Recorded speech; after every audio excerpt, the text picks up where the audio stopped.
giving you the real from A to Z surrounding the Dallas Cowboys.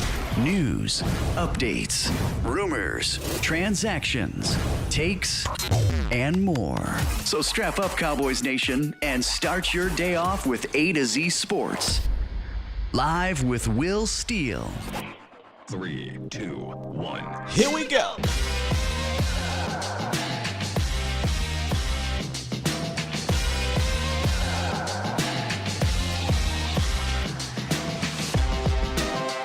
Good morning, good people. Welcome to A to Z Sports Live, presented by Texas Family Fitness, Freeman, Mazda, Hyundai, and Worth the Poor. I am your host, Will Skywalker Steele. What's good, Trey? What's good, everybody in the building? Appreciate y'all joining me early. Y'all not the notification squad, y'all the bomb squad, so I appreciate that. Coming up today, we pick up where we left off with the Rating the Draft series. Big fella, big country, John Ridgeway. This will be an interesting one because there are a lot of John Ridgeway fans, so I'm very intrigued to hear what you got to say about the big fella. Also in the roundup, Dallas tops a list with 3 different players on the 25 under 25. But there's some salt that come to it. Yeah, it's never really clean when it comes to compliments with the Cowboys unless it's just overwhelming agreement in something like a Micah Parsons. But other than that, there's always some salt, so we'll talk about that. And, of course, you can call into the show if you want. 351-999-3787 is the call-in line. Let me know what you got to say about today's topic and more. So shout out to the Bomb Squad. Bomb Squad! Y'all the best. Y'all the best. David J, Gregory, Kel, Randall, Trey Manning, Mark Smith, Alpha Mason, Yomi Slime. Okay. Show started at 8:19, actually. TC915, CJ Richards, King of Dallas, Nick Mims, Dakota Fox, Grant Rain, H2O, Toxic Tom in the building. Darren Dunn. What else we got here? John Jones, Mike Harris, Dre the Great. Says best pick was best pick, Dre. Oh, we're going to talk. What else we got to see? Knicks. We got Danny Savage, the guru of the building, D.A. Lee, Samuel Rowe. What else we got in here, man? Y'all in the building today. Tino. Big Sarge. I see you, Big Sarge. Stage. Set it off, Chris. And then many more coming through. Captain America, I see you. Facebook, come on through if you can.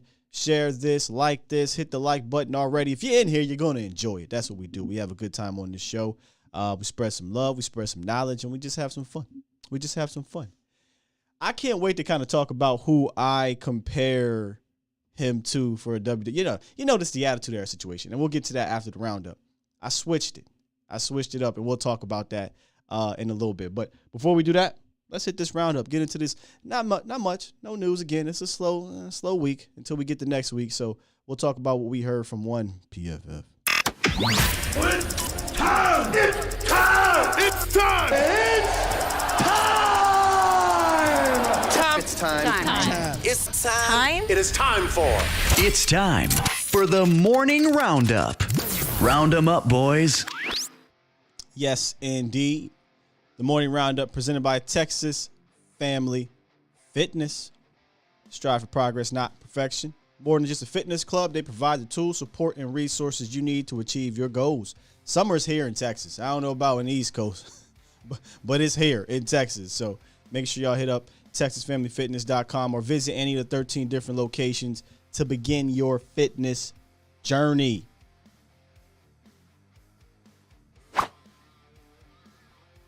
So PFF dropped the list, and again, there's certain things I like about PFF, and there's certain things I don't like. Grades, whatever about the grades. I like their stats though. Sometimes their list are interesting to take note of, and this was one of them.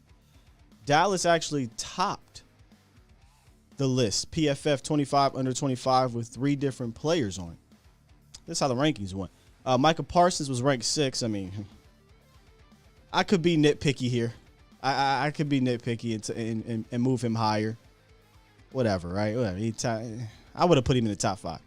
CeeDee Lamb ranked 17th. Ironically, he was drafted 17th, but he ranked 17th. Whatever. But this is the one that was interesting in many different ways. Trayvon Diggs ranked 25th, which I find hilarious because there was one PFF writer that went out of his damn way to slander Diggs last year, calling his season one of the worst cornerback seasons of all time. What? All right. He called it one of the worst quarterback seasons of all time. And then his own company puts him on the top 25 list. But it didn't come without salt. They put him at 25. And this is why I think it was salt. Listen to some of the names that they had above Diggs.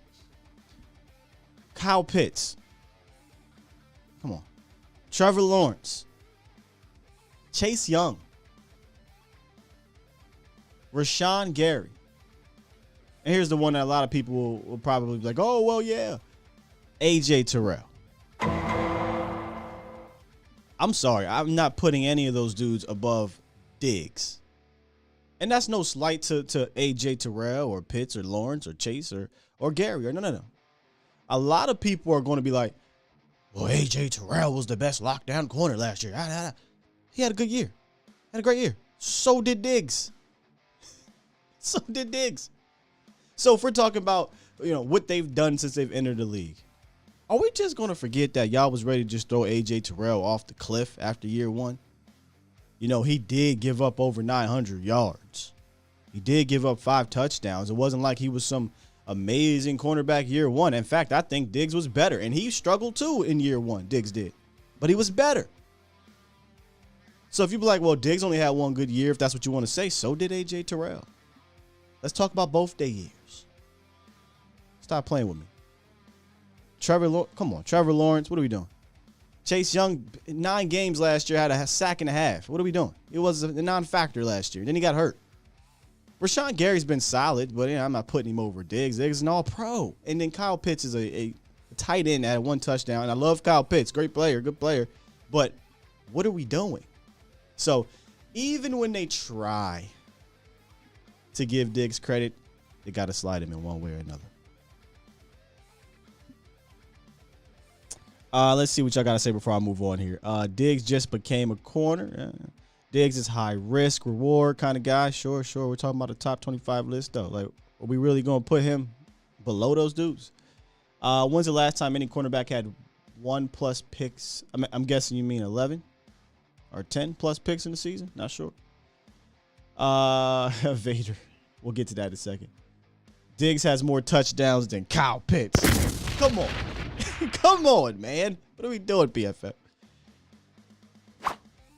All right, and then today's article spotlight comes from Shane Carter on A to Z Sports Dallas. Make sure to go check out that article and many more.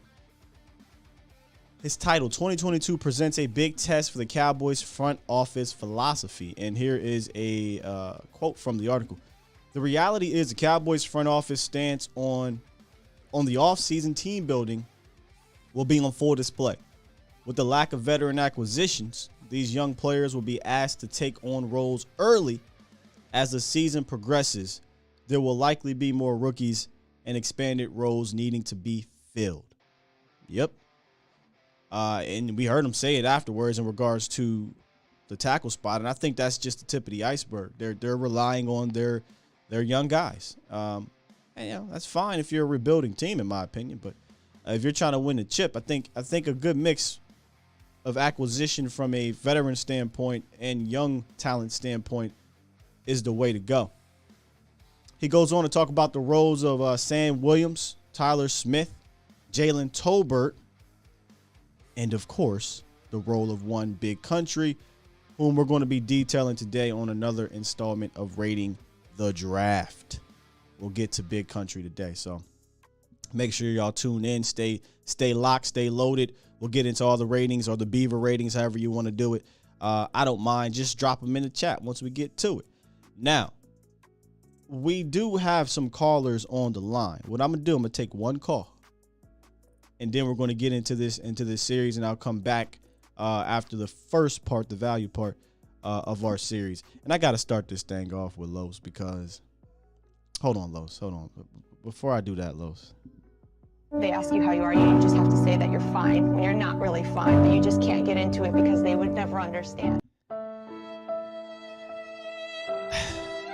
You know, the Mavs, they played it. They had a tough series last series. You know, it was going to take some time. They need to rest. The Warriors were feeling, healthy and fresh, and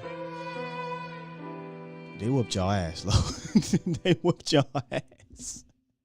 But let's get Los on the horn. What you got for us, Los? How you doing, man? How you feeling? Man, hey, good morning, Sky. Good morning. It's a rough good one, morning. Yeah, man. But hey, I really think they'll bounce back, man. I really think it was more of the Mavs being out of character with themselves, and hey, for the first half, I mean, Clay, Curry were uncomfortable in their shooting, and it was basically Looney, Wiggins, and freaking I don't know who else, another role player making all these big shots. Yeah, all these big shots. So I think Mavs will fix that. But I mean, I think the strategy we came in was the right one. We just didn't hit our shots. So I think they'll bounce back. And hey, we lost game ones of every round so far, and we came out to win the series. So that's something to look bounce on. So this team is very resilient, and they believe in each other. And hey, we got Luka the Don. I mean, that's in who I trust, man. I trust you. I believe in you. I just hope that they feel better come game 3. I'm not trying to go to no game 3 and they out there getting blown out by 40 points. That's all I'm saying. Oh yeah, man. I think Jason Kidd and this coaching staff has proven they can make the adjustments. And hey, the Warriors play a way more faster, cutting to the rim type of action that the Mavs need to get used to. Oh, brother, I'm messing with you, bro. We don't need the X's and O's breakdown of the Warriors Mavs. Yeah, I just was seeing how you was feeling. You giving me V cuts and setting the screens, pick and roll. I feel you. We don't need to get a breakdown. I appreciate you though. When we do a Mavs show, I need you on the horn, man. But how you feeling about today's topic? Ridgeway, I mean, he's gonna be a beast. He's gonna break out some necks, man. I'll tell you what. I think he'll be very competitive to the defensive tackle position. And hey, I mean, I think y'all hit it on a previous segment like weeks ago. I mean, I think Tristan Hill on this roster is pretty much done, because ain't no way in hell Tristan Hill is better than Ridgeway. Like, I just truly believe that. And I mean, I think we might be able to see Ridgeway maybe like at a good rotational spot, like maybe week 7, week 8. Because, I think Cowboys value in that position, and Dan Quinn has proven he likes to play his rookies out there. So you don't think he'll be getting acclimated until about midway through the season? Yeah, I truly believe that. I actually think it might be a little earlier, but we'll get into that.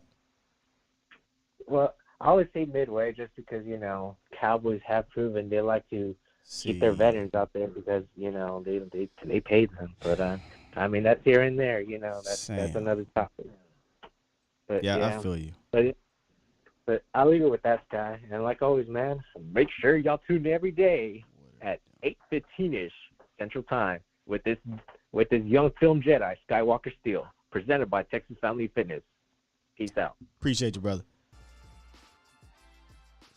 Sam? You on the horn, ain't you? All right, listen, we coming back to you, Sam. Because that is, what are we doing? Are you trolling? Are we trolling Ridgeway over Vita Vea? Let's start talking about Ridgeway here. Y'all know how I am. I see something, I got to push back on it if I ain't with it. Listen, I dubbed this draft class the Attitude Era for a reason. And John Ridgeway really was the reason, not the reason, but he pretty much stamped that for me. When I listened to him, obviously go back and watch him. Yep. Yeah, he would be the leader of this class in regards to the attitude aspect of it. We had Dave Hellman on earlier this week, and I kind of just off the top of my head was like, Big Show. Like, that's who he reminds me of, Big Show, right? Just because they're big. That's basically what it was. But then I said, let me go back. Let me get a little bit more detail with it. And went back into the lab, and I'm like, nah, he's Bradshaw. If you guys don't know who Bradshaw is, I'm not talking about JBL. That's ruthless aggression. I'm talking about Bradshaw from the APA or the Acolytes Protection Agency, right? Ruthless, hitman for hire, dirty. He moved with power, just like John Ridgeway. He's a power player. I'm not saying gonna be dirty, but hey, I wouldn't mind a dirty player. We need a couple pokey in the eyes type, piss you off types, as long as you're doing your job well. Wasn't a guy that was a single star, as the APA, not JBL, Bradshaw. Wasn't a single star. Ridgeway's not going to be a superstar. He has to be a part of a team. He's going to have to be a part of that rotation to do just his job. He ain't going to be Aaron Donald, y'all. He ain't going to be Vita Vea. It's not happening. I mean, I don't think it's the case. Now, that could, we'll see in 3, 4, 5 years. I just need him to do his job. He had a quick little interview in the locker room the other day, and they asked him about, what he wanted to work on heading into training camp. And he said, learning the playbook, getting with the vets, learning all the terminology and making sure I mesh well and get on the same page as them. I actually think that's important. When you go back and you dig into John Ridgeway, he was a guy that kind of just wanted to do football. He didn't really care too much about the classroom. And then he realized, I got to wake up in regards to that. And he did so. He graduated from Illinois State. In fact, let's go ahead and get to know John a little bit more. Let's head on into the thing here. There we go. He was a state wrestling champ at Bloomington High. One of the things that a lot of us have been saying once he got drafted, and I think having a wrestling background is fantastic. Look at Osa. And Osa doesn't have that size, but Osa beat dudes his size. Graduated and transferred from Illinois State. Now, I use the term graduated because, again, if you dig into him, like I said, coming out of high school, he wasn't a guy that cared too much about the classroom. He just wanted to play sports. Just wanted to play sports. But he realized, hey, I got to get in the classroom. And he tightened up a little bit and he graduated from Illinois State, entered the transfer pool, and went to Arkansas, where kind of right away he kind of made himself that dude at nose tackle. Fit right in. But here's why we all, loved his call when he called into 105 through the Fan. Was it 105.3 or was it just a draft? I think it was just a draft show. He said, if I can't break necks, just going to tackle somebody really hard and try to make a big play and make them go crazy, make the crowd go crazy. You need a little bit of that up front. You need a little bit of crazy. If you want to get crazy, we can get crazy. I'm not saying that wasn't Big Bo. Big Bo, I think his demeanor is different. I do. I talked to him a few times. They've talked to him. Big dude. He's got some tools. Year 2 peanut butter. A year in the league, a lot of reps. I think he'll be better, but we'll see how much better. But you can just sense it from John Ridgeway that he's a no-nonsense mother effer. Right? And I like that. I think we need that from John Ridgeway. About 6'5", 6'6", 320. His arm length in regards to the spectrum isn't crazy. I think it's like 33 inches, but he has an 81-inch wingspan, which is higher on the spectrum. I think it's like 77 percentile. So he's got the length. He's got the size. He just has to put it all together. So let's get right into it, man. Starting off with the value rating, 1 through 5. Giving this 4 stars.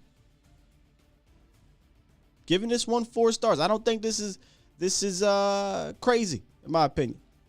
There's only a handful of nose tackles, in my opinion, over multiple years that pop and say, yeah, we got to have him day 1. Or we got to have him early day 2. The rest of those nose tackles, the value lies in day 3. That's exactly where you get guys like Big Country. 4th, 5th, 6th round. You can't ask for a better spot than 5th round pick 176. Now, some actually viewed him between the 3rd and the 5th round. So if you look at him as a guy in 3rd, you could argue 5 stars. If you look at him as a 4th, 1 round difference is not much of a difference to me, but 2 round difference is. So it all depends how you viewed him. And it's not a slight. When I say there's only a handful of guys that you want to have in that 1st round or early day 2, that's not a slight on him. One, the position is one that is devalued for a reason. And 2, Sam, he's not Vita Vea. He's not that type of guy. He's a run-stopping rug plugger that you got on day 3 with, I think, your 3rd, 5th round pick? Psh. It's that. I mean, the value can't get any better, in my opinion. And in regards to him as a player, it's not like he's chopped liver. In his lone season at Arkansas, he developed into a respectable run defender. A really good one, if you want to be honest with you. 39 tackles, 11 solo, 4 tackles for loss, and 2 sacks for the big fella. But his 19 stops ranked 13th in the FBS for defensive tackles that had at least 200 run snaps. And it was a lot of them. So he knows how to play the run. He knows what his job is. And remember what Jerry said at the draft presser about Mike McCarthy. There's a real statement in my mind, and I'm quote, there's a real statement in my mind with Dan Quinn and Mike McCarthy as to how we're going to address the run game when we get into the playoffs, which is we are sure to have. Mike was sitting there all day long talking playoffs. Remember the playoffs.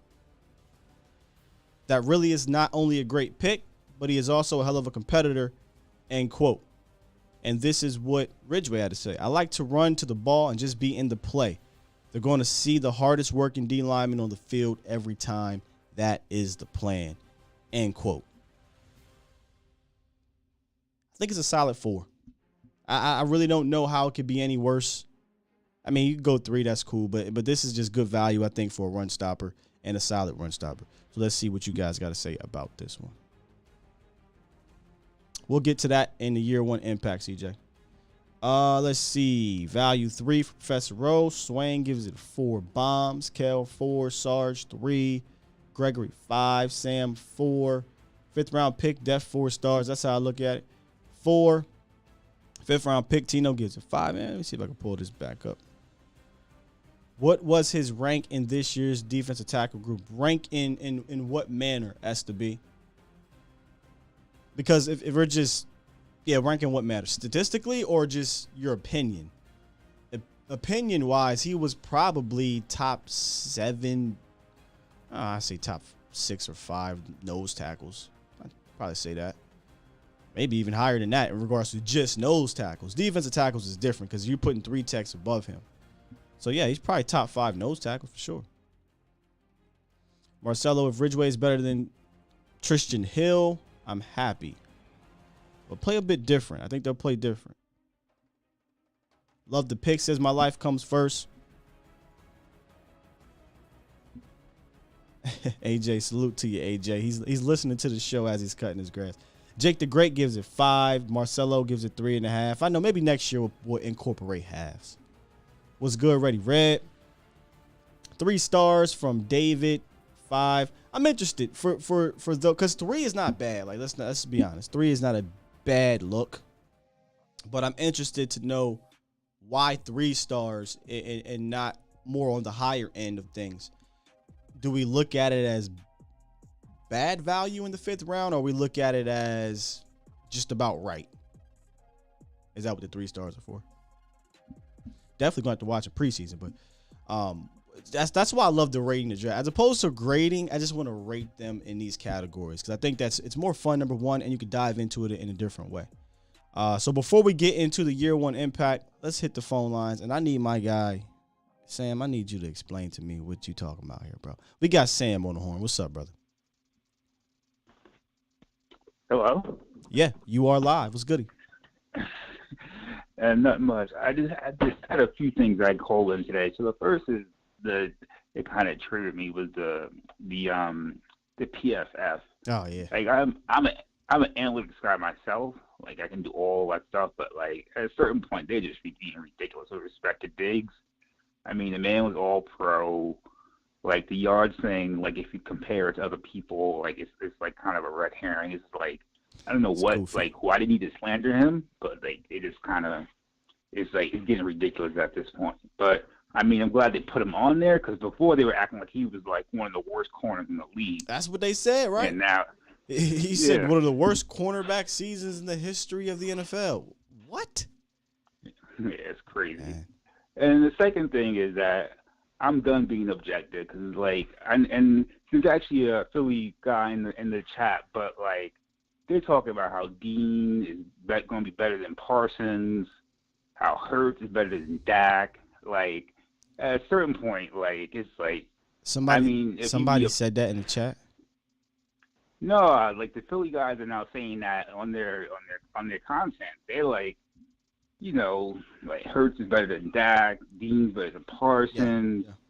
Like they're gonna win the not just the NFC East. They go in a Super Bowl. It's like, calm down. Like they have a decent they have a competitive roster for the big boys, but like they just got in. Like it's now like they arrived and now they out there like being loud and braggadocious, and it's just like calm down. Like no, that's Philly. It don't surprise me. It never shocks me. I try not to give it attention, but I had to give a little attention to that ridiculous Parsons slander. Other than that, have at it, Philly. This ain't. You know what's funny? They talk about Dallas every year. Oh, it's your year. And be honest with you, I don't really hear a ton of Cowboy fans. This is our year, Super Bowl. I know we got a lot of y'all in the chat, and salute. But I hear the Philly fans do that more than we do. But you know, it is what it is. Yeah. So, but like that's it for me. It's a great show. Everyone hit the likes and shares. No, Sam. I'm not letting you off the hook like that. Oh, you hear how you trying to come in here, y'all? Oh, that's it for me, man. I'm out of here. Click. No. Explain to me, good sir. John Ridgeway over Vita Vea. You just trolling. I think I said I'm done being objective. So. Oh, okay. I feel you. All right.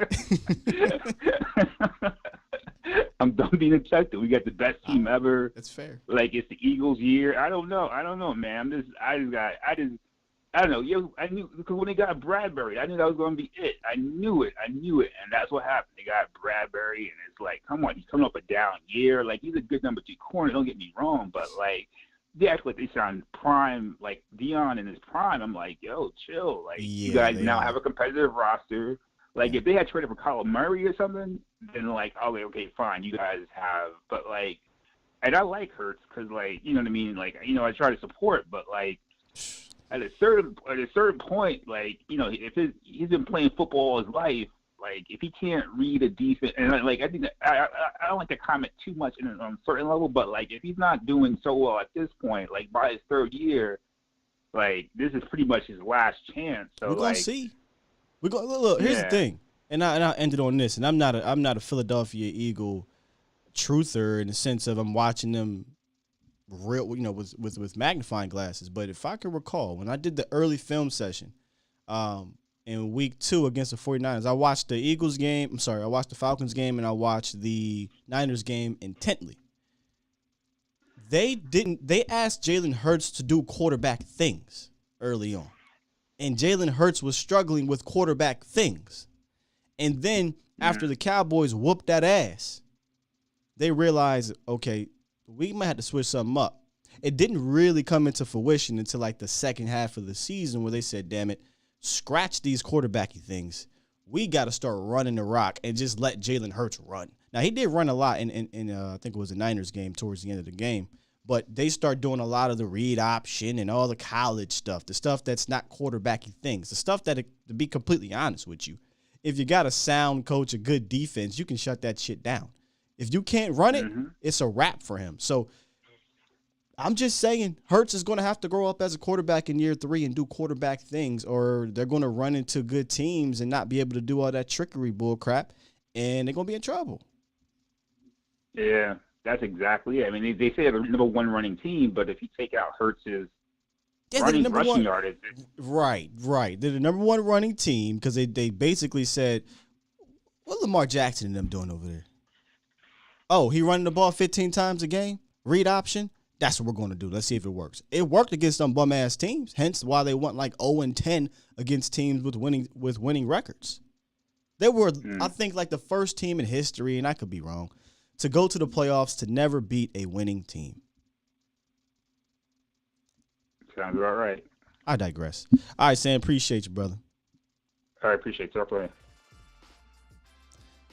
Good, you're having a good offseason, Philly. There's no doubt about that. I even had a tweet after they traded for AJ. Yeah, this makes me uncomfortable. You know? And it's not because, I'm scared of Philly. I ain't scared of y'all. What my man say? Where you at, Bernie? I ain't scared of you, mother. Scared of y'all, man? This ain't new. I'm uncomfortable because I hate seeing my rivals do some of the things that I want to do. I want to be active in free agency. You know what I'm saying? I want to get the guys I like and things like that. But does that mean these boys are going to represent the NFC? No. Not at all. And I'm going to leave it at that. Let's get to another call.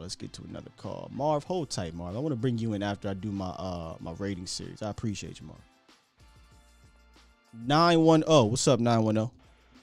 Hello. Hey, is this Queen? Phil? Yes. What's up, Queen? How you doing? I'm good. I'm having a good morning. How are you? That's great. I'm fine. Okay, so my question is, why in the world, Damone Clark is going to get healthy and he's going to tear some ass up. He going to tear him up. He gonna tear him up. Anybody question it? They don't know what the hell they're talking about. That man has will, determination, and skill. But don't you want him to rest? Don't you want him to rest this year? Oh yeah. Yeah, I want him to rest. I believe he should. Yeah, I believe he should, because you don't play with no spinal injury. No, you don't. You know? And I have. Damn, I forgot my other question, child. But it's cool. So I'm sorry, because I'm working at the same time I'm talking to you. I hear you. It sounds like you're back there building something. I'm want to say my closing. Okay. And you can talk about Damone Clark. What player was you talking about anyway? I know what it was. I know what my other thought was. Who was it? These people are talking negatively about. This is not about the rookies, sir. Oh, okay. This is about Trayvon Diggs. Oh yeah, yep. They definitely coming at Trayvon for no reason. Coming at him for no reason. And my thing is, they're talking about all they can talk about is the yards he gave up. They never want to talk about the positive stuff, like how many interceptions he got. They be playing with him like he can't do nothing. You know, they still sending it his way, thinking he's not gonna get the interception. They think he's They sweet. the one stupid. You know what I'm saying? That's cool. And, hey, Queen, let him think he's sweet. Let him think he's sweet and keep throwing it his way. That's all. I know. You know what I'm saying? I agree. Mm-hmm. And also, did he get a lot of penalties as far as pass interference? Nah, that was the other guy. That was AB. That was Nobody's talking about that. Nobody's talking about that. He wasn't doing pass interference, which would have gave them more yards. Yeah. You know what I'm saying? So I want him to keep doing what he's doing. Yeah, I want him to keep doing what he's doing and tell all the people to shut the hell up. How about that? Ooh, I love it. Hold on. Appreciate you, Queen. Great call. And get back to building your crib. We don't want, you know what I mean? We want to fall on you, anything like that. Okay, so I'm going to say closing. How about them Cowboys and the Bomb Squad defense? I like it. Bomb Squad! Queen ain't nothing to mess with. Y'all better stop playing with her. Half pint D. That's funny. Mr. Woods says 11 interceptions is tough because I didn't see anybody else doing that last year. Yeah, man. Yeah. Keep trying them. That's all I'm going to say. Keep on trying them. You'll end up and mess around and get a double digits. I don't think it's going to happen. Like, that's hard to do. Back-to-back double digits. That doesn't happen. But keep fucking with them. That's all I'm going to say. All right. Let's get to the second part of the rating series, right? Big Country, Big John Ridgeway. And that is the year one impact. Y'all might think this is a bit high. Whoa, Sky. 4 stars, year one impact? You got to explain that to me. Yes, it is on the high side, but I got my reasons. Follow me here. I had to go back and think a little bit. When Dallas signed Brent Urban, I was really interested to see how much he played and how they used him, because the Cowboys, they usually don't bring in a guy like that. And to be fair, for a one tech, I thought he played a good amount of snaps. I did. He averaged 27 snaps a game in the 6 games he played. So that's Brent Urban, but he got hurt. So what about the other guys? Okay. Justin Hamilton. He played in 9 games. He averaged 27, 28 snaps per game. But what about the rookie? Quentin Bohanna. He saw 9 games where he played 15 or more snaps. So that's 3 heavies that clearly had a role on defense. 2 of them are gone. And Bohanna isn't, he's not a player that's going to take a heavy load of snaps anyway. And let's be real, he's probably going to be competing with John Ridgeway.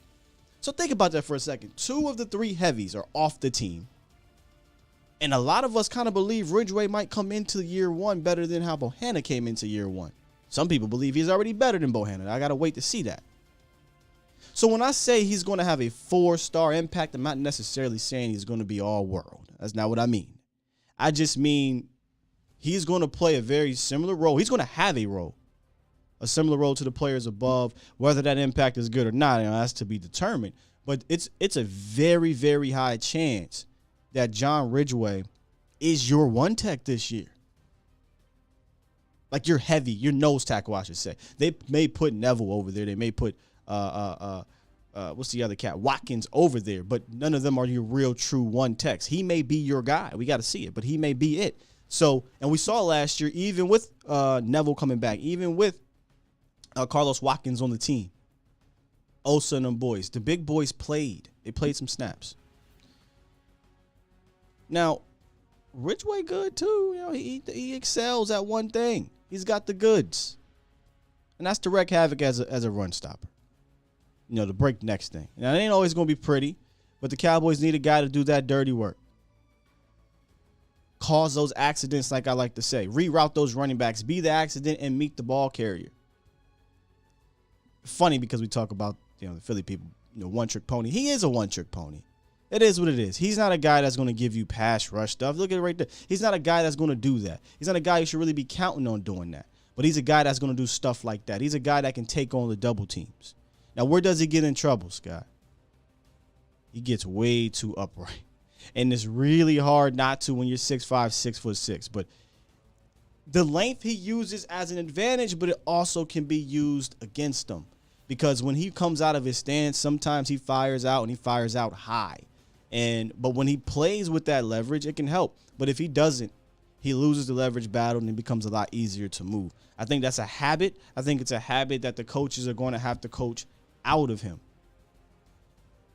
But like I said, and this is no knock to Bohanna, but I like what I saw on film coming into the league with with Ridgeway more than I did with Bohanna. One thing that I love that Brugler had to say about him is that he's gap sound and he won't play hero ball. I think that's important when you're trying to keep those linebackers clean. All right. Now, we talked about how, he can be coached in regards to how he fires out, how he uses his length. But what can't be coached is the attitude, is the nastiness that he carries on the field and he carries with him in general. That's something that you just can't be like, hey, this is what you got to be like. That's just him. That's ingrained in him, and you love to hear it and you love to see it. But this is what Brugler had to say overall about John Ridgeway, and I tend to agree. Quote, Ridgeway will be limited to early downs in the NFL, but he's burly, long, and strong with the base power to stand up to double teams and two gap. He has NFL starting potential as nose tackle. So that is one John Ridgeway. I give that once again 4 stars. try to explain myself for y'all because I know that's pretty high. That's pretty high expectations. But stick around for long-term outlook. Let's see what you guys got to say about his year one impact. I'm very interested to see because if you just think like, well, he's going to kill it year one, that's not really what I'm saying. 3 stars, 2 stars. Let's see if I can pull up the chat. That way y'all can see what I'm talking about here. Did 9 penalties. 3 stars, Gregory. 4 stars, Woods. 3 stars, Sarge. Year one impact, 2 from Professor O. 2 from John. I figured this one was going to be up and down, up and down. 4 from TC915. 3 Beavers from Sam. A Hatch gives it 3. Kel gives it 3. I know Wright gives it 4. Does it make sense when I brought that up? The impact for me is more about honestly having the opportunity to be impactful. Yeah, I don't think about it. I say it out loud. That's basically what it is. I think he's going to have the opportunity to be impactful. And I don't think they're going to ask him to do a ton of things. And it was a joke last year when Dan Quinn drafted Quentin Bohanna. This is where he's going to be. Right here. And sometimes he's going to be here. Now, Bohanna kind of did move around just a teensy. He ain't move around a lot, but he moved around a little bit. Ridgeway got some urban to him in the sense of they're long guys. Urban played kind of across the line. I don't know that they're going to ask Ridgeway to do that. If you go look at his snaps, where he played at, he was mostly in the A gap. Either head up with the center or shading to the left or right. He really wasn't too far out into the B and definitely wasn't out to the C. He wasn't really playing that 5 tech where Brent kind of had the ability to do that. That does not mean that he can't. Right? That doesn't mean that he can't. If they want to roll out a true 3-4 look, like y'all know those true 3-4 looks, they usually have those 300+ pound dudes out there. Longer, lengthy 300, not the nose tackle 300-pound dudes, but the 3 to 315 types. If they want to roll with that, cool. But if they want to get into a heavy set, right, where they want to bring in Bo and Urban. Bo and Big Country. Now you got 2 320+ dudes handling those A gaps. Maybe that frees up the linebackers more. I can't wait for camp because I want to see how Bo and how Ridgeway play together in those red zone opportunities, in those short yardage opportunities. I'm not ready to give up on Bohanna. I want to see what it's like to have 2 young big boys up there that we're going to need in regards to the third and shorts, the fourth and shorts, the red zone opportunities, the goal-to-go opportunities.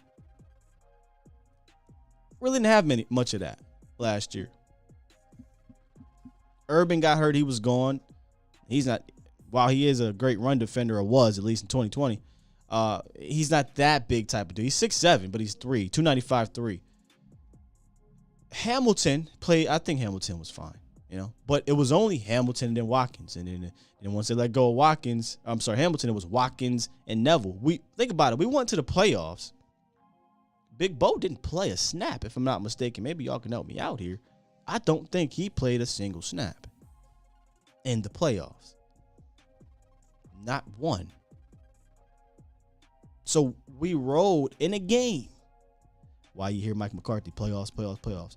We rolled into a game, a toughness matchup, a physical matchup with 3 tech to really stop the run against a team that was going to run. This wasn't a team that was going to throw the ball 45 times at you. And you didn't have a single guy you trusted and believed to go out there to stop the run from the defensive tackle position. Didn't have those heavies.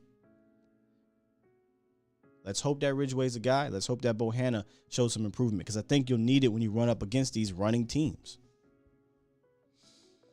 Does he have enough strength in his first year to make a big impact? I think he's strong, Doc. I think he's very strong. I don't know that it's about the pure strength. Now, he'll get stronger as he gets older. He talked about this actually in his interview. I think it's more about his technique, right? And winning the leverage battle. Thank goodness he's a wrestler. I don't think it'll be hard for him to understand how to win those battles, but it's going to be it's going to take some time for him to get out of that bad habit of firing high as opposed to firing out. You see it sometimes where he is firing straight out and keeping that leverage, keeping his knees bent and not hunched over, but, keeping that playing below the shoulder pads. But then you see times where he comes out high and he's kind of just stuck there. Is that what they call it, Chris? Is that the country saying? Toxic is tired, man. He said, I'm sucking tired.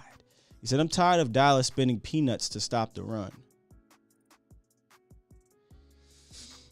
I mean, it's where you get kind of those dudes in the draft. But you could easily sign run stoppers. That's true, too.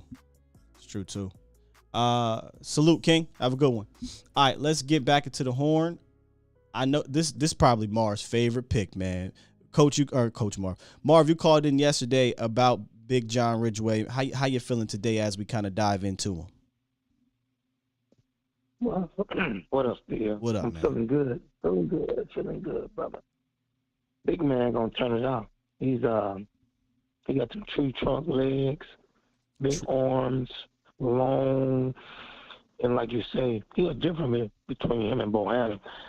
Bohanna be stronger and better this year for that penetration, but Ridgeway, I like how he play nose guard because he never be out of position. So, and he's practicing. Like about September, the way he's practicing, he's gonna be starting. He's gonna get about 25 snaps. That's perfect. Him and Bohanna, and you need that. So Hey, he's Marv, gonna be burnt out. I'm not going to rule that out, but don't you think that they'll have Osa and they'll have Neville out there to start? At least that's what I would do. Yeah, they probably have them out there starting first. Okay. But like you say, we got a lot of 3 techs.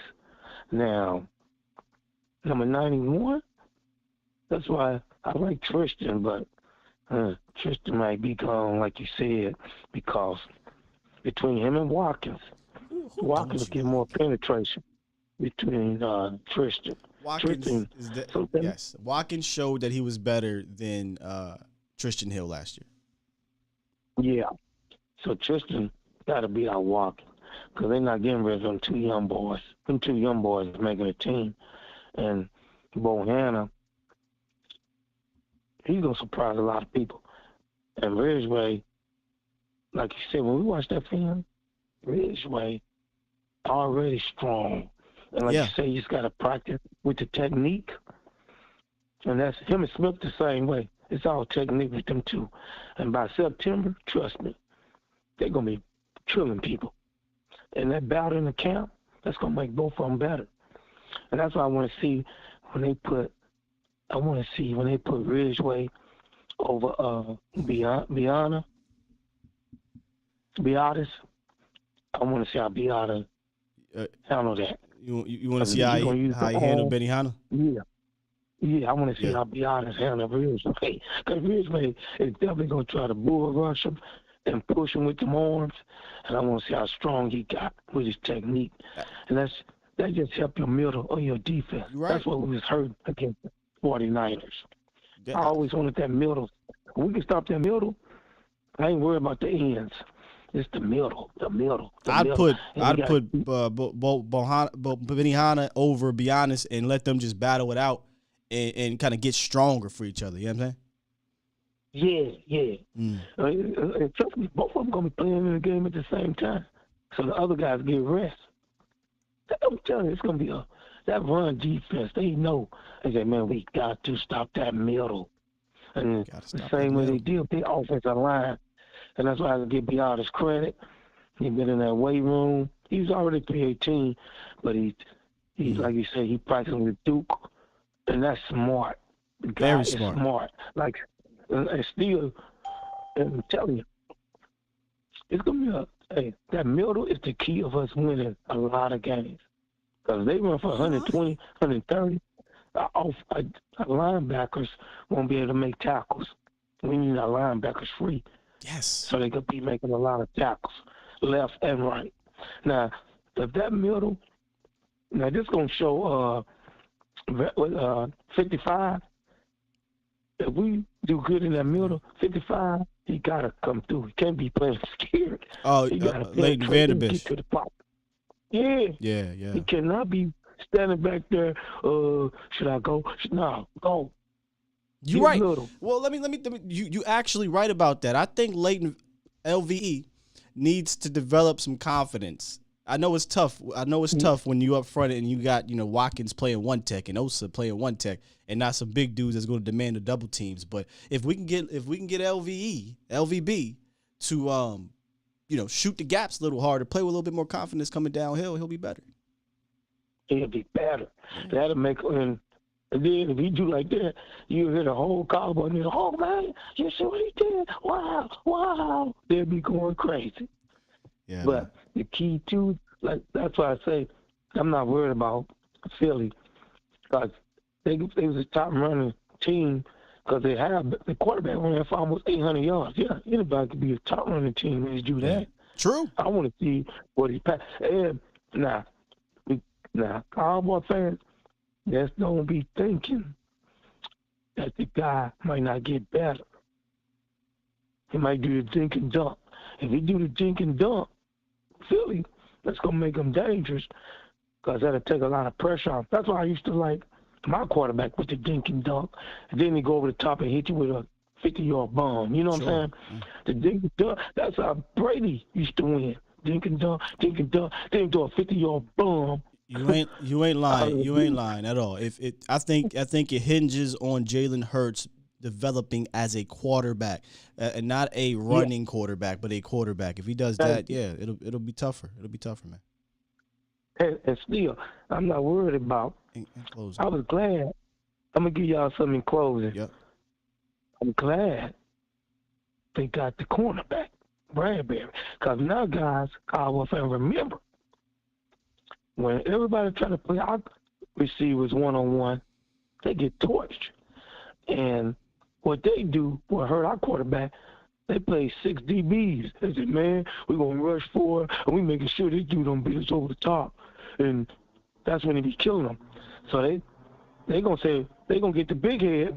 We're going to play man on man, and they going to get one-on-one. What can I tell you? This is perfect for Dak Prescott, because Philly going to come in there like they the big bad, but they got Deion Sanders, and their corner's going to get torched.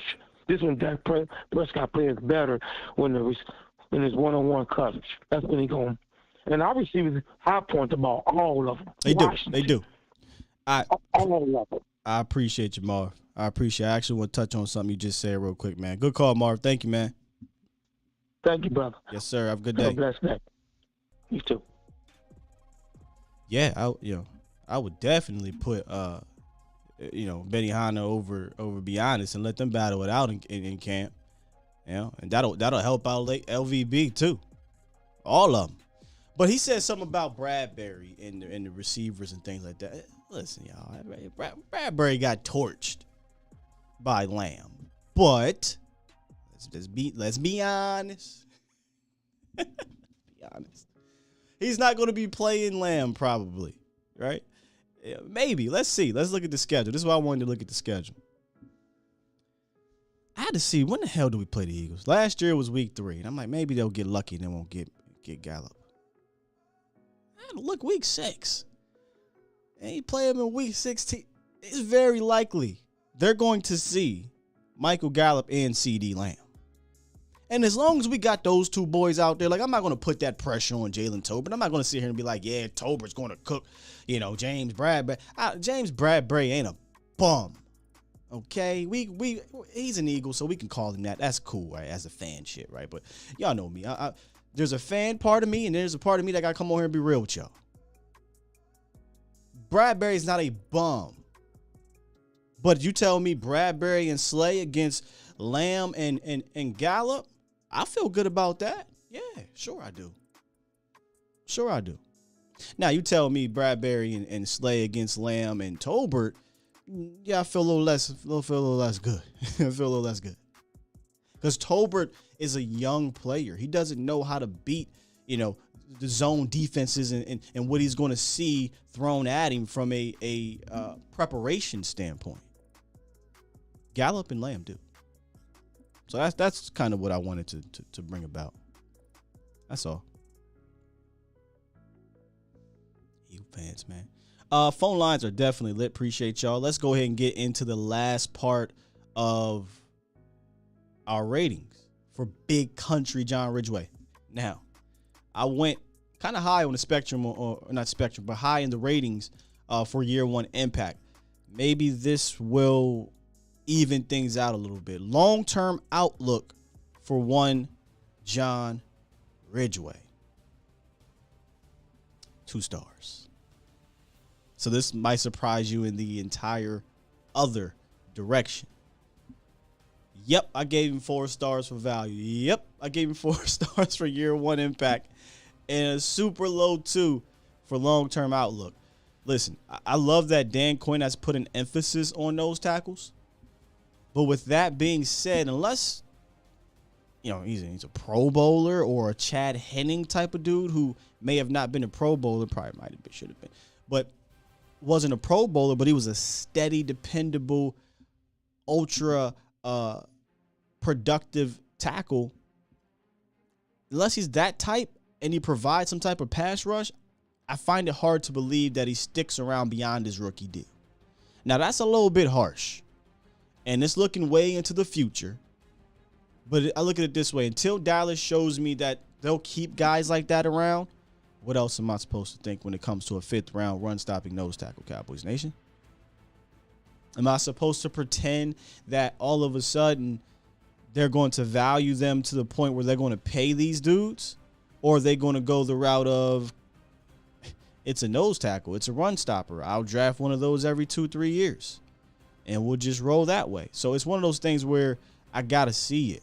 Now, let me be clear. The 2 stars is not because I think he'll get cut anytime soon. It's strictly historical based. It's strictly positional based. This isn't a slight to John. I just gave him 4 and 4. I'm giving him 2 because I just truly believe the Cowboys won't value that position. Is that fair? Is that fair? Because I saw some 5 stars in there. I'm very interested to see what you got to say. Daryl disagrees. You think they'll value it? I just gotta see it, man. Where we at? JA4.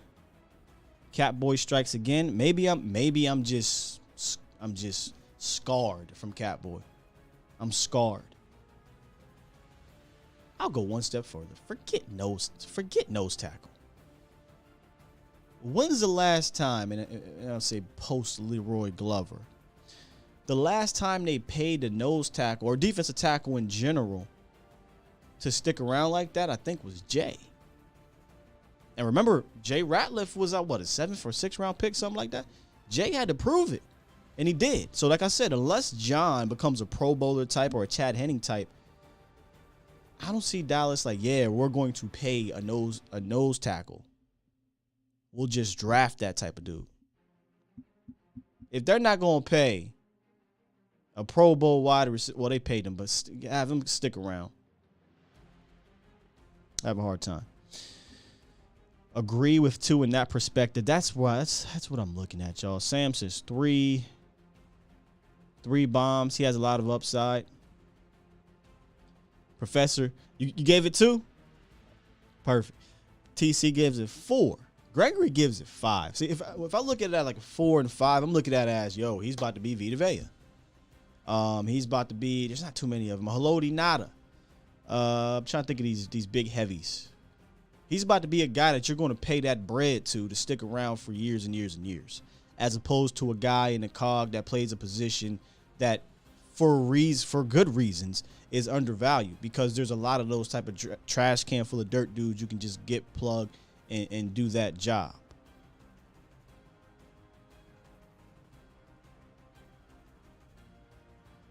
Three stars from Josh. Doc. He says he doesn't value, Catboy, doesn't value the safety or nose tackle position. You know what? We could technically put it in there. We could put nose tackle in that same group if we want to be honest. But I get the nose tackle one because there's not many that you're going to draft in the top 1 or 2 rounds. You got to be Vita Vea. And trust and believe me, I had a note that said Vita Vea no matter what. When we were on the clock, I think it was that the Leighton Vander Esch? No, that wasn't Leighton Vander Esch. I think it was a year before that. Was that the Taco Charlton one? I can't remember, but whatever draft year that was, it wasn't Taco. I was like Vita Vea no matter what, and he got taken by the Bucs because he was special. It's not a knock on John. He ain't special, y'all. But I think he can excel at the one role we need him to do. If he's Chris Jenkins or Marcus Stroud, sign me up. 5 stars all day. Long term. Those are some boys. Hector says, I hate when you speak the truth. That's the hardest pill to swallow. Some people don't like it, Hector. I appreciate you that you're taking it with a little humor to it. Some people kind of want you to be here and wave the pom-poms every show. I can't give y'all a 5 days a week show where I'm waving the pom-poms or where I'm like, hey, we suck. I don't think that's the case either way. I think it's a good team, but they got some proving to do. That's all. All right, let's jump back into these phone lines as we wrap up this show, and I'll review where I had the rankings again for those who missed it. Hot Rod 44, before I get into the phone line. Sky, do you think we are done with free agency? I mean.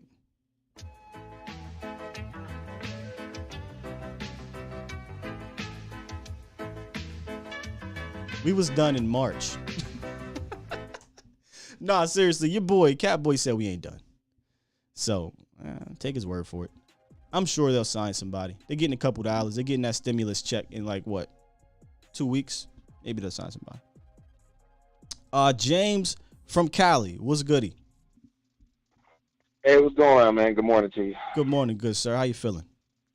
I'm feeling pretty good. Now, I'm going to tell you real quick. I just got a couple quick little things I want to say. First thing is the disrespect on Trayvon Diggs. I mean, come on, man. You know, and everybody on this thing knows if Diggs was on anybody else's team, he would have been rated a lot higher. But because it's Cowboys, he got slapped in the face. Bro, they put Trevor Lawrence.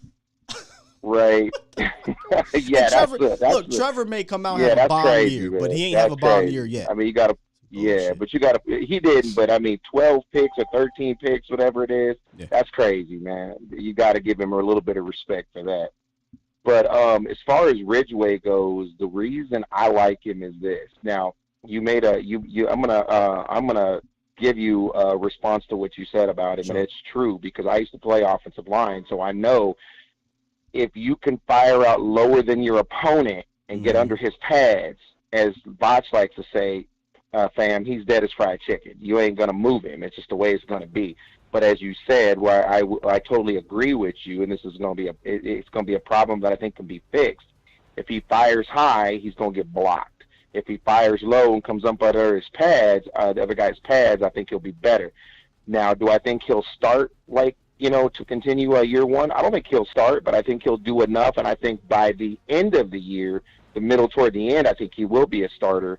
I don't think he's going to get a lot of sacks. I don't think he's going to be like Ratliff. I don't think he'll be like that. Right. But I think what he will do, which Bohanna didn't give us, and we're I haven't seen it like that in a while, is in the run game, he's the kind of guy from what I've seen on tape, because I know you covered it and watched it too, where he can come off his block, where he looks blocked and he's got that power to pull away and make the play. And we haven't had that in a while in the middle, and we need that. So I think he'll come in, rotationally, and I think somewhere around game maybe 5 or 6, I think he'll prove enough to where he'll start proving his way into more snaps. That's kind of how I feel about it. He's a good player. He's got good potential. I agree. I think he can be a fantastic 2-gap run guy. That's all I need. Exactly. Like that, I think he has the length. He has the strong hands, and if he could just work on his technique, I think he can become a more consistent player in that aspect. Right. But I find it hard to believe that he'll start right away because I think Neville is more talented. I think Osa is more talented and multifaceted, and it's going to be hard to be like, we're going to take both y'all off the field. Now, I could be wrong. I'm trying to remember, James, if Neville and Osa started at the same time multiple games last year. I would have to go back and see. I don't know, but I think what's going to happen is I don't think, like I said, I don't believe, now back me up if you think I'm right. I don't think he'll start, but I think what will happen is it'll come down to, and I mean, knock on wood, it doesn't happen as far as how he's going to get in, but I just hope. I think what's going to happen is one of those two guys will probably get hurt or whatever. And I mean, you don't want him to get hurt, but then Ridgeway will come in there and they'll be like, well, that guy, well, he's gone, but it's like Ridgeway's plays in such a way we're not really missing it. You know what I mean? So I don't want anybody to get hurt, but I think that's the only way he's going to get in. You mean start? Yeah, I think it's the only way he's going to get in to start. I think that's the only way. I mean, I think he'll be rotational at first. You know what I mean? Kind of like what happened with Oso when Gallimore went down. And I think that's how he's going to showcase. Right. I think it'll have to be the same way probably. Right. When Oso went down, when Gallimore went down, Oso was thrust into the starting lineup because exactly. I think they weren't ready for Watkins to be that dude, and they were just like, yeah, Oso, here you go. And it could be, right. and I knock on wood, I pray nobody gets hurt. But if someone gets hurt, yeah, I think you're going to be looking at Ridgeway and potentially Bohanna being that true one tech. Or let's not honestly, let's slow down a little bit, James. If Watkins, if Carlos Watkins is still on this team, I think they may trust him a little bit more too. Right, because he didn't do. To be honest with you, I wasn't a big Watkins fan, and he did pretty good last year. He exceeded my expectations. Yeah, he was dependable. He's not a guy that I want to be my run guy, but he wasn't a guy I looked at the tape after the season was over and was like, yo, he was trash. Did enough to hold his own. He played above my expectations. Salute to him. Right. And the only other thing I'm going to say, man, everybody accuses us, because this has already been said, and I couldn't wait to get on there and say this too. Them Eagles fans, they do that every year, man. They get somebody like, oh my God, they just need to pump the brakes and go to the Jiffy Lube and whatever and just behave, because why they got a little bit better. I give them credit. They drafted good. Sure. They just need to quit it. They need to cool out. It's so ironic. That's pretty much all I got, man. Appreciate I like how you grade everybody, man. It's real. A lot of people may not like what you do, but it's kind of hard to like it when you spitting facts. Man, heavy. Appreciate you, dog. Right. All right, man. Have a good day. You too. I just think it's ironic with the Eagles fans. Every year y'all talk about this. Y'all do that. And this is why they do it. Because it hasn't been the Cowboys' year for 20-something years. So y'all have the confidence to say it's y'all year. Washington, are they threatening you? No. The Giants, now, Giants are strange. If I was a Giants fan, and I'm not even... Well, the Cowboys ain't giving me enough to sit here and be phony, so it is what it is. But if I was a Giants fan, I'd be like, slow all y'all horses down. We got the most Super Bowls in the 2000s, so shut up. But they ain't done shit for the last decade, so literally, I don't even know if they won a Super. Yeah, 2011. So since 2011, have they won a playoff game? I don't think they have. But it's really Philly, because Philly has the confidence to say it every year because our division's trash. Dallas can't put together back-to-back winning seasons. So it's y'all. It ain't us. God damn it. I think later in the season as well. Eagles fans funny. Ain't funny, man. Esther says Ridgeway is going to flash during camp. Hopefully get some rotation in the run defense. I don't think it's going to be hopeful, Esther. Like, Shane talked about it in his article. Make sure I go look at that. A to Z Sports Dallas. The Cowboys are going to be relying on these Bucks. Now, if we get to August and they look terrible, then obviously now you got to kind of panic a little bit and go back to the free agency well and bring in somebody. But as we stand right now, they almost have no choice but to rely on their Bucks. Again, for a rebuilding team, I'm cool with that. But for a team that, in my opinion, should be on the cusp of trying to get to the Super Bowl, I do think it'd have been wise to bring in a Hicks or a Campbell, and I'm just talking about that position. Bring in a veteran linebacker, maybe get a veteran. No, you got Curse. You don't need a veteran DB back there. But get in some more veterans at these little spots that you're not willing to spend big money on, right? But that can kind of help you along the way, because I think it was Jesse who said, I think it was Jesse. Sometimes you're going to get into those moments where you get into the season and you got to look into one of those veterans' eyes and say, hey, what do we do here? Or how do we do it here? And Bohanna, when he was on the show last year, He talked about Watkins being that guy in that defensive room, Urban at the point being that guy in that defensive room, tackle room to do so. So, and let's be real, Watkins can tell you how to do it from a personal standpoint and, hey, this is how I get by throughout the season. But as to how to excel at the highest level, he hasn't been there yet. And that was my thing last year. Like, let's get some dudes in here that still got something in the tank that knows how to reach that level, right? That's all. All right, let's get to 602 as we wrap this thing up. What's up, 602? What up, Skywalker? This your boy DP Johnson, man. DP, let me save you in here, man. You be dropping some fantastic comments. I never really get a chance to hear you, but you dropped some good comments, man. What's up, bro? Come on. I appreciate that, Sky. I just try to do my part, man. I had to call in. I try to listen to your show every morning, but I'm in Arizona, so it'd be early. I mean, you might hear my coffee pot rolls right now. Hey, it's all good. I appreciate any time you guys listen, whether it be live or whether you part of the running back game. Right, God. Well, I had to call in because I seen you was talking about that defensive line group. Yes, sir. Morning. Why ain't nobody talking about Osa like he ain't do nothing last year? Oh, brother, you just wait. I think I might have like a whole show waiting for Osa or a package with Osa because you know, DP, if you've been listening, that's the dude I'm putting the rocket ship on, as WWE would say, and I'm taking him to the moon. I think Osa's going to be that breakout guy, bro. So you just wait. I got you. God, do you not remember when we drafted last year? All the Cowboys Nation, all of the guys who do the draft review and the film study, everybody talks about this kid lives in backfield. And then he did it on the NFL level. Yeah. Now, we messed up. We left him on the field too much during the preseason. He basically played 4 extra games. And that's what contributed to him burning out, I think. Yeah, hit the rookie wall. Yeah. But now we got Bo, we got Ridgeway, Watkins got some confidence going. And we don't have to play him at 1. I just want to be able to see Oaks play 3 and 5. That's it. Right.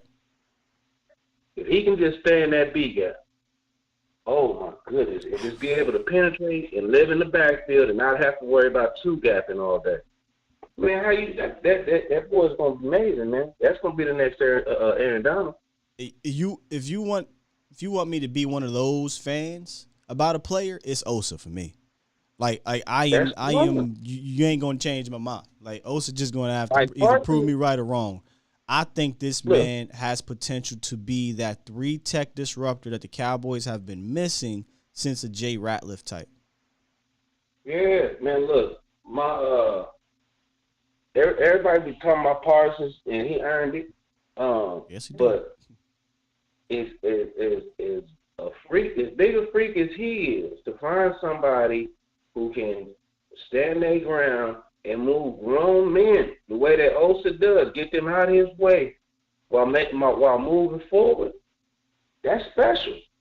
That wrestling he does, Ridgeway got some of that in him too. So I'm hoping we might have a couple surprises. He might have a couple tricks that we just haven't seen yet. But just having Ridge and Bo to handle the heavy work makes me more confident for Osa and makes me feel like what we're basically going to be trying to do is everybody's talking about Mike moving around. Well, Mike can move around all he wants to if you don't have pieces in place to keep other folks occupied. Yeah. They can deal with Mike. When you got him coming in, you got Neville coming in, you got guys coming in from the outside. Now Mike can get to cooking because you got too much stuff going on. Just look at what's done. I'm just thinking about early on. I say early on because we got to see, obviously hit a rookie wall. A lot of those rookies actually did, except Micah. He bust through it. But early on, barring injury, if everybody healthy, you're talking about potentially in a pass rushing, down, 3rd and long, 2nd and long, having Osa, D-Law, Micah, Fowler, maybe Sam out there. Maybe you say, hey, Sam, listen, we don't need you to think. Just go get the quarterback. That is oh, my God. That's a lot of athleticism and speed and quickness and pass rush ability on the field. I'm getting hype and I'm talking it up, but that I don't think that's going to be easy to deal with early on. Now, they may find a way to combat it, but early on, that's a lot to deal with. Oh, yeah. Quinn going to have fun with his third down packages this year. I don't think a lot of people realize that, folks were mad about Randy, me included. Randy was one of my favorite Cowboys players over the last few years. I used to call him Gumby Dread. But we was calling Randy a freak for how he could dip his shoulder when he was hitting the corner at 240. We got this dude Fowler that hits the corner kind of like Randy, but he do it a lot faster too. Fowler was what, 4.46 at 260. Randy ran 4.6 at 230, 240. I'm not sure what Fowler ran. I'd have to go way back to the draft, but I don't need to. You know why? Because I've seen him have that type of speed to attack the corner. Like that's the thing about Fowler ran a 4.5. That's my mistake. I meant to say Sam Williams. Sam Williams ran 4.46 at 260. Okay, yeah, he was. Yeah, Sam. I mean, I just got to see how Dan coaches him up. I don't have any tape really to see that yet. I'm just thinking about his athleticism. Just go get him, because I don't think he attacks. He drafted in the second round. Say again. He took a second round dude as a bonus piece. Fowler and Armstrong will be able to handle the right side if we need him to. Johnson's going to be Tank's true backup on the left side. Mm-hmm. He's a bonus piece. He's there for Quinn to play with. I don't think he's a bonus piece, bro. I think he's the future. No, I'm telling you in terms of if you look at it from a traditional lineup set, those are the two dudes that are going to be the backup. Quinn gets to play with him. He's going to insert him in places to get his confidence up. He's a designated pass rusher. You're saying he's a bonus piece for 2020. Well, you're not calling him a bonus piece for his career, right? Yeah, for this season. Okay, for 2022. I'm sorry. Designated pass rusher. I'm not going to ask him to be a starter. Well, you can't ask him to do anything other than that because he's not developed in that sense. He doesn't know how to do those type of football things yet. So and we're too deep in that locker room to ask the rookie to do it anyway. I don't think you're that deep. I think what it is you paid Dorrance Armstrong. Dorrance Armstrong is not. If you had taken a George Karlaftis, I'll be honest with you, bro. Huh? We didn't need to sign Dorrance. No, that's what I'm saying. We're deep at defensive end is what I'm saying, and he doesn't have to be dependent upon just as a defensive end. Quinn can feel free to say, I've got D-Law, I've got Armstrong, I've got Terrell Basham, I've got veterans. I got veterans. Sure. I'm good. We don't need you to worry about coming in here being a starter. We just need you to work on your craft, and we'll plug you in the places that we can use you right now. Sure. That's all I'm saying. Yeah, that's true. For 2022, I keep saying 2021, he's basically going to be in the DPR role. I mean, honestly, he has to be. He's not developed in the sense to be anything other than that. Now, maybe next year we'll see what happens. I'll be honest. If he doesn't do anything but those looping stunts, put him someplace and get him on the move, attacking the line of scrimmage. As freakish as his athleticism is, the fact that he has experience playing inside on the line of scrimmage, so he's used to fighting big bodies, I'm happy with that. Go watch how he used Randy. I said this a couple weeks ago. Might have been last week. I think they're going to use him and Fowler how they use Randy. And that's kind of standing up, hands down, sometimes coming inside, stunting, using their athleticism, as opposed to just putting them on one side and saying, go get the quarterback. Yeah, Mike is the queen. I don't know if I'm going to call him quite a rook or a bishop, but I think he could be a nice little knight this year. Yeah, they ain't a queen. Mike is different. But, yeah, he could definitely do a couple different things. Maybe not 5 different things, but he could do a couple different things. I think the boy's going to be nice. I think Neville is really the guy that Cowboys Nation, the rest of them, let them talk about Michael, let them talk about Diggs, but Osa going to be the one that really is up tipping the scale in our favor. But I think it's criminal the way they're doing Trayvon. I was looking at a couple guys' shows was talking about these lists that's been coming out. How you make first team, all pro, but then have 2 guys in your age range ranked ahead of you. And I'm not the list type, but I had to come on here and crack on them a bit. Y'all know me. I don't come on here and talk about ESPN's lists or FS1's lists or anything like that. But I just found that so weird that you had like 6 dudes who did not deserve to be ranked above him. He's an all-pro. It doesn't get any better than that. All-pro. These dudes didn't even make the Pro Bowl, and you putting them up on me. Yeah. Like, come on, bro. Like, Diggs gonna mess around and have to go on a little run here. And the scary thing is, I think he's talented enough to go ahead and average 8 picks for the next 3 years. Because, I mean, you think about it, he dropped like 4 or 5 and got 11. And he get his hands on like 20 balls a year anyway. Look, and the same thing in year 1. He dropped like 4 picks. Yeah. He gonna get his hands on 20 balls. So you just ask him to have a 50% catch rate. And he was a former receiver. Hold on. Come on, God. Come on, don't do that to me. Don't do that to me, DP. Don't do that to me. Don't do that to me. They better leave that boy alone, man. And here's the scary part, Scott. I ain't heard nobody talk about this. Everybody been talking about KJ, and I understand he got in trouble. But right now it look like he not finna get arrested or nothing. And Roger Goodell's good at throwing wrenches at the Cowboys. He is. What about Nashawn? The reason why Nashawn take that step? What if Nashawn take that step and KJ not in trouble? Now all of a sudden we got the deepest cornerback room in the league. Yeah, DP, I can what if you to death on that aspect, but with Nashawn and with KJ, bro, they gotta show me. You know what I'm saying? Yeah, they gotta show. You right on that. They gotta show. But I just last year was the first year I could honestly say I defended Anthony Brown. I was one of the people trying to say we need to get rid of him for about 3 years. But he played his butt off. DP, pass that jump.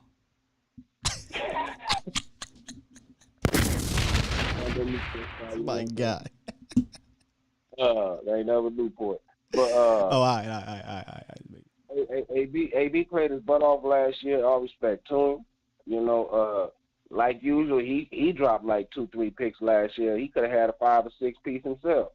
You know what I mean? But I really think our defense is going to end up carrying this guy. It's going to have to for at least the first month while we figure out what we're going to do. I done had a couple ideas just listening to what they say about what they're doing through different players. Like, I think it's interesting that both Simi and Vassar were encouraged to get up into the 230 range, they say. I kind of think they're trying to make them boys in the halfbacks, man. You mean like hybrids? Tight end slash? Yeah. That's what a halfback is. It's a hybrid position. Halfback used to be a running back. Then it became a fullback or a tight end who would come into the backfield, go into motion, act like they was going to run block but run a route. Well, so you get Vassar, two big athletic receivers, and you can make them flash and look like they're going to block. That ain't going. Now they go out on an out route. They just flip out.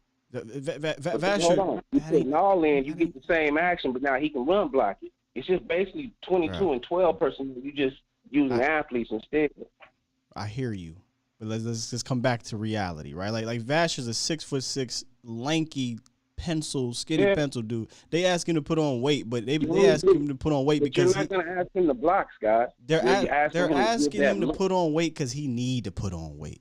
Now we do know. Hold on, we do know for a fact that Simi was asked to potentially do some hybrid tight end stuff. So you're right about Simi in regards to that. But Vassar ain't playing no goddamn.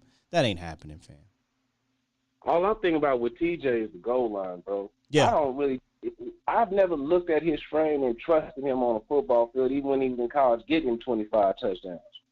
But on the goal line, as long as that boy's arms is, if I can line him up on a wing and force an outside linebacker or even a middle linebacker to have to cover him and get him on an arrow to the corner of the end zone and just put it up and let him use that wingspan, that could be easy 5 touchdowns a season. That's what I said. That's what I said when we talked about TJ a couple weeks ago. I said if you had an offensive coordinator that was keen on, utilizing every single piece on offense, Vassar could be a red zone threat, DP. But hey, dog, got to get going, man. Fantastic call. I was really talking to you, bro. You have a good day. Blessings to you and your family, man. Keep up the good work. Thank you, DP. Good to hear from you, man. Good to hear from you.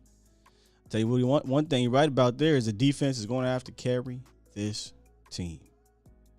You have to carry this team early on. And if they don't, you can catch me at Worth the Poor. I'm going to be dragging. One thing we all know is that if this defense don't carry the Cowboys early on, it might get stressful. Take the edge off of game day. Stop by Worth the Pour Spirits and Wine in the colony of Texas. It is a luxury, family-owned and operated liquor store with affordable prices, a wide variety of spirit and wine, and beer samples available to make your drink choice easier than ever. And for that game day party that won't end, they even offer liquor deliveries to all of North Texas. Make sure y'all hit up worththepour.com or download the app, right? Download that app. See if they can, deliver to you. And if they can, make sure y'all use the discount code A to Z Sports to get 5% off. It's easy as peasy. Hit up worththepour.com or visit Worth the Pour today. You're listening to A to Z Sports. Do it live! At some point, hoping to broadcast In front of the millions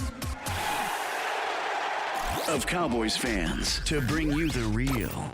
But for now, strap up and reach for the sky. Here's your host, Skywalker Steele. I'm Luke Skywalker. I'm here to rescue you. We'll do it live. Hey, Trey, you're wild. Did y'all check out, anybody was in there yesterday over at the Volume on Botch's show? Boy, we went to left field. Shout out to you, Trey. Shout out to Professor O. I know he'd be over there too. These boys said still have to see receivers work without Coop. Defenses can lock down our receivers now. A lot of this is wait and see, man. It's interesting because last year going into the season, I just feel like after the season's happened, people flip what the real perception was. For me, the perception was, damn it, our offense is going to be straight. How do I not feel confident with CD Lamb and Cooper and Gallup and Dak is back, man? Zeke's healthy, TP. You know what I mean? Offensive line, I felt great. I felt like the Cowboys had the advantage every single week. Every single week. If y'all want me to lie, I can say it again, but I can't lie to y'all. I got to see these boys go out and earn that advantage now. Sky, do you have Worth the Pour in Philly? Because them suckers going to need it up there when all their dreams come crashing down on their big-ass heads, says TC915. Yeah, D-Fish. They got the Henny in the building. They got everything, man. It's really it's a dope store. We'll probably end up doing another show there at some point. We got one more, and then we'll go ahead and wrap up the show. I think this might be a new caller. 714. What it is, what it do? What's up, Sky? This is Mario. Mario. Big fan of the show, and thank you. Yeah, so I just have a couple of questions, and then I'll hang up and let you do your thing. But so with the Cowboys getting like that 6'2" running back Ryan Nall from the Bears, and I think they recently got Malik Davis. You say your name is Mario? Yeah. Mario, yeah. You sure you ain't Toxic Tom Downey burner account talking about Ryan Nall? No. Okay. All right. Just making sure you ain't trolling me. Continue. Oh, man. So I'm kind of nervous now because it seems like you don't like the guy. No. We're having fun, man. Don't be nervous. I'm just messing with you. Toxic Tom is a guy who loves Ryan Nall. He wants me to, he gets on me about him. But go ahead. Ryan Nall, Malik Davis. Who else did you say? Oh, yeah. And then, like, our normal guys like Zeke and Pollard. We obviously don't know what the Cowboys want to do or are going to do, but do you think they should do like a running back by committee? And that's my first question. My second question is, I don't know why I did this to myself last night, but I was watching Jaylen Ramsey highlights from his 2021 season, and he's a very physical cornerback. And then I kind of started looking at Trayvon Diggs, and do you think he can get to that point where Trayvon can kind of squeeze through blocks and get to the backfield and get some tackles in and go for tackle for losses, or, like that kind of physical cornerback? And yeah, that's my last second question. Thank you. Have a great day. Appreciate you, Mario. Fantastic questions, honestly.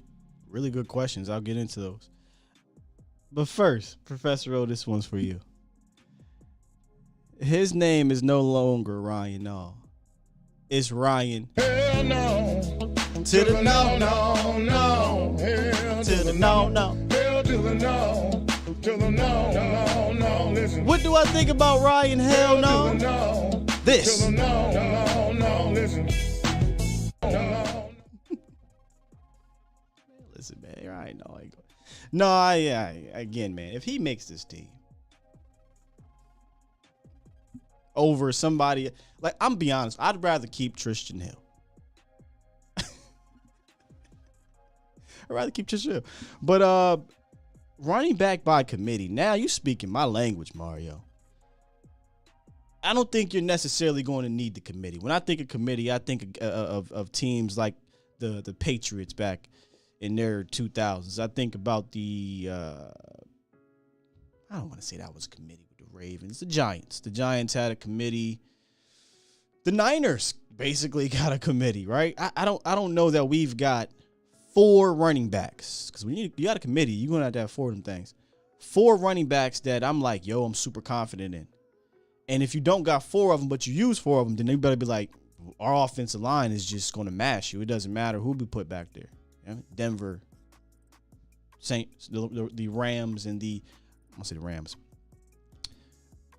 The Niners, in regards to schematically, it doesn't matter kind of who they put back there. So I wouldn't say committee, but you're on the right page, right? You're on the right page, different paragraph. I'd go duo. Like go full-fledged into the duo stuff. Forget the money. Forget that Zeke is costing you $80 billion at the running back position right now. Forget all that. Right? He's here. That's all that matters.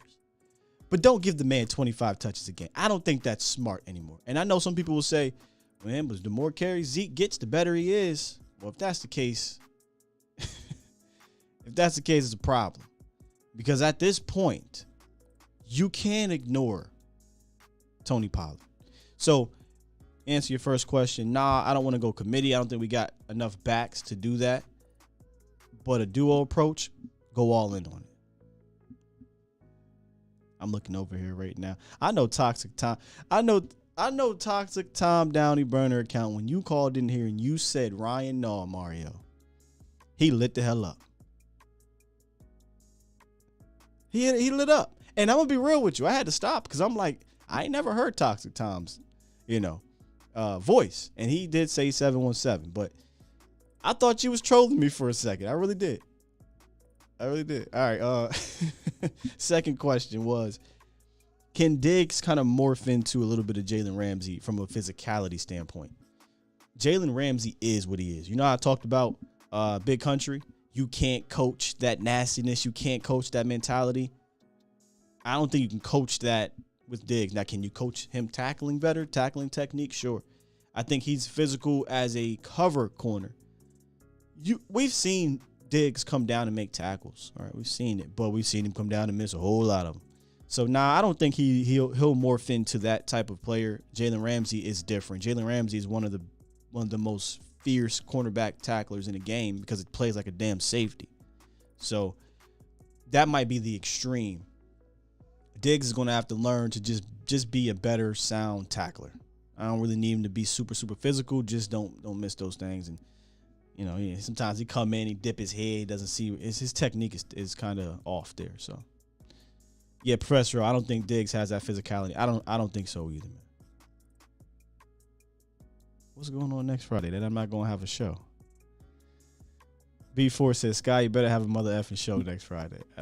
I mean, unless there's something going on I don't know about. We'll see what's up.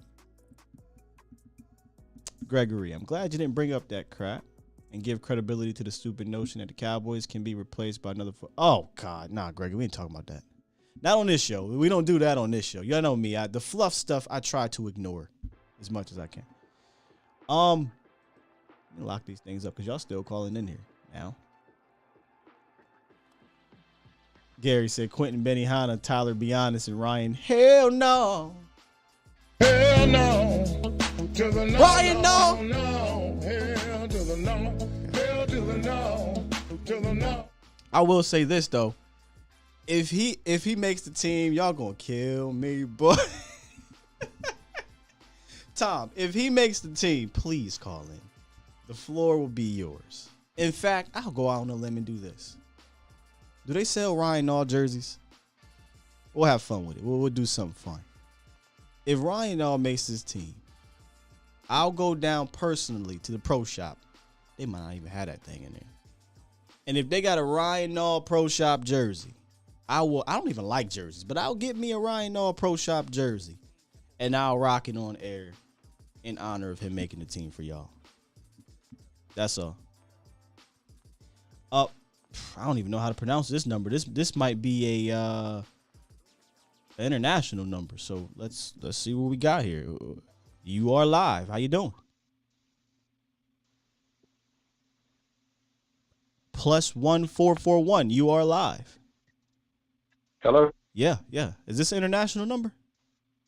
Yeah, this is international calling from Bermuda. Bermuda Triangle. Nah, what's good? That's I never saw this number, man. Welcome to the show. How you doing? Thank you very much. I didn't realize you was on. I was just testing to see if you was really live. Oh yeah, brother. I'm live. Now if you see the live, I don't know if you're on YouTube, but if you see the live red thing, that means we're live. Now if you run this back and it's not there, then I'm not live. You're just watching the replay. Oh, okay. And what was the topic today? We talked about a lot of things, but the main topic today was John Ridgeway. We discussed the 5th round defensive tackle, how he fits with the Cowboys, how he'll perform year one, and looked at his long-term outlook. What you got on that? Well, I haven't really followed the draft, right? Oh, okay. I am you can talk about whatever you want, then. I am a strict Cowboy fan going way back. I think I went to school in Virginia. My first Super Bowl I saw was the Cowboys and Pittsburgh Steelers, right? Which one, in the 70s or 90s? That's the 70s. Oh, wow. Okay. Long time Cowboy fan. And I said the team that loses will be my team. And the Cowboys lost 24-17 or something like that. And they've been my team ever since. But here lately, it's been very irritating with Jerry Jones being the manager. It's very selfish, but when you're rich, I guess you could be selfish like that. And getting rid of Jimmy Johnson was, everybody knows that's the worst thing he could have done, right? What he fails to realize, players play for money, but players play more for coaches, right? And Jimmy Johnson made many players play well above themselves. You in each team, say you have four superstars on offense and 4 on defense. Yeah. What helps you to win the championship is not there's 8 superstars, It's getting the other 40 guys to play above themselves. That's right. And Jimmy Johnson was a master. Jimmy Johnson was a master at it, and Bill Parcells was a master at making average players play well above themselves. That's a great point. Like the guys like Leon Lett and that. And I think Jerry doesn't have a clue on team chemistry. And just to go even further, right now, not looking at another running back, right, was a big mistake too in the draft. I love Zeke. I love what he's done. I think he's a beautiful all-round back, like blocking, running, and catching, right? Yeah. But I think it's almost to the end. Let me show you when you can tell a player is at the end. When you can be productive on the road as you are at home, that's when you know that it's coming to an end. It's just like basketball. If I hit 30 points at home and on the road I'm hitting 15, I'm not a franchise player. So I think we should have looked at another running back. This year. I'm torn on that one, brother. I'm torn on that one. I do think that it is kind of coming closer towards the end, even though he's young. He's like 26, but it's more because of the injuries. I'm saying I love what he does as a running back. But like you said, when you need guys that could break 40, 50-yard touchdowns. You got one. His name is Tony Pollard. They need to goddamn use him. I know, but I honestly, just like they're going to make the same mistake they made with Barber. Barber was not a franchise running back, but he was awesome. Right.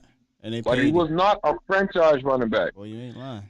And And Pollock is not a franchise running back. These guys are complementary backs. Sure.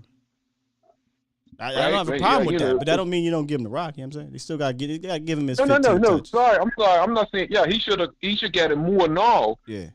To help the longevity of Zeke's career. So if they split it 15-15, I wouldn't have a problem with that at all. But final thoughts. Sir, what's your name, sir? I don't want to. Aaron Adams. Aaron. All right. Final thoughts, Aaron, from the Bermuda Triangle. I just wish the team all the best and all the Cowboy fans all the best. Every year we say it's our year, but like I said, one more thing, the coach. A coach needs to come in that brings his own staff. As a player, when I look at the head coach and I know he didn't pick his own staff, he's just a figurehead. Indeed. In my opinion. Nope, you're not lying, man. He didn't get a chance to pick his offensive coordinator, and now we got a little weirdness in regards to it. But fantastic call. Right, yeah, that's not nice. I appreciate you, Aaron. I'm not sure what time it is over there in Bermuda, but enjoy your day or enjoy your night. I'm not really sure which one it is. Hey, thank you very much. Right, it's about 12 o'clock midday, but thank you very much. Right. All right, yeah. Enjoy your day, man. Thank you. Have a good one. You too. That was a first. You know, I've had Australia. We've had France, shout out to Felipe. We've had Mexico. We've had, I think, Europe, Bermuda.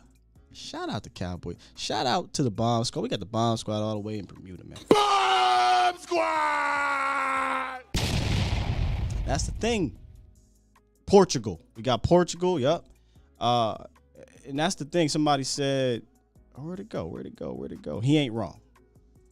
In the midst of when we kind of have fun with some of these calls, there's a lot of things that people are saying that I 100% agree with. We've touched on them a bunch here, and then I would dive in it more, but we got to get to the end of the show. A really damn good show, I think. But, yeah, there's a lot that say, and I get it, the passion when you get on here, and shout out to him. He didn't even know we were live. It all flows out, all right? It all flows out, but figure this thing out. Germany, yep. It's wild, man. I know it's Cowboys Nation. That's a hashtag, but it really for real. It's Cowboys Global. Worldwide. Wide. Anybody know what that's from? Big movie, dude. Cowboys Worldwide. Boats. Let me get out of here, man. I got stuff to do today. Let's kind of get quickly through this chat here and we get up out of here. Queso said Ramsey, I believe, was projected as a corner safety coming out of college. If I'm not mistaken, I think the Cowboys were going to be looking to move his ass to safety. Excuse me, where are the Ryan Nall jerseys at? I don't know. Toxic. I told you. Listen, y'all got the receipts. This, y'all can screenshot it. You can record it, save it in your files, whatever. If he makes the team, I'll do it. That's how confident I am. How confident I am. Now, all I'm saying is if y'all come back on here and y'all looking for the May 19th show but it ain't here, I don't know what happened. It's just a computer, you know what I mean? Yeah, stepbrother. Exactly. Prestige Worldwide. Vach here? I ain't see Vach in here yet. Later, though, make sure y'all tune in on the volume. 306 gang will be wrapping up the week, if I'm not mistaken, the final show of the week, so y'all make sure y'all tune in. My lady said, big movie geek, but you ain't see Pretty Woman. Hey, don't be coming for me here, man. I said what I said. Damn Pretty Woman. I saw bits and pieces, but she right. I am a big movie person that has not sat through the entire movie of Pretty Woman, because why? With that said, she'll probably make me. She'll make me.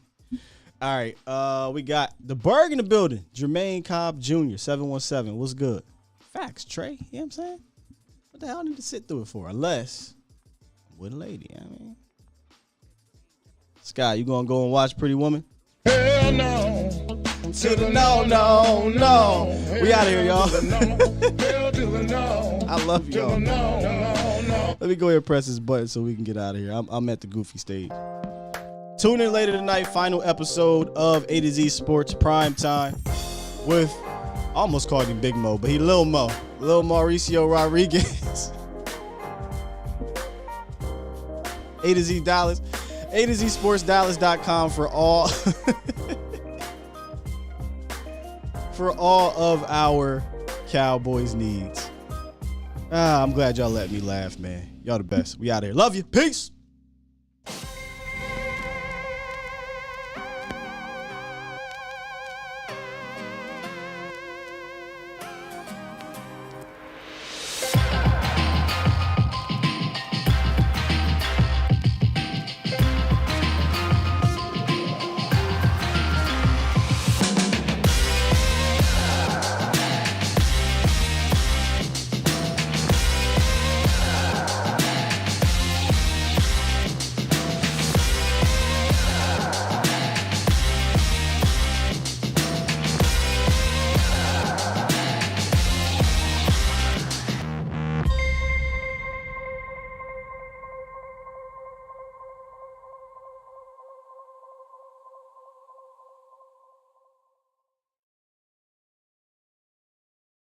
I don't have the patience to jack with you today.